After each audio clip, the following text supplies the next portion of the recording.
Где в пик сезона отдохнуть в Азии от азиатской суеты, но при этом насладиться просто невероятной природой и могучим океаном.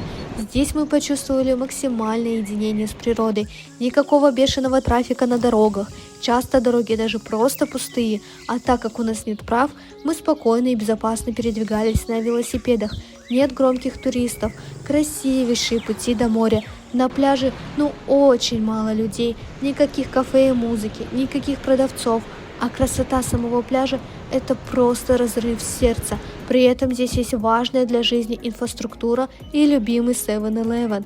Если вы тоже любитель спокойного отдыха, то вам в район Майхао на Пхукете.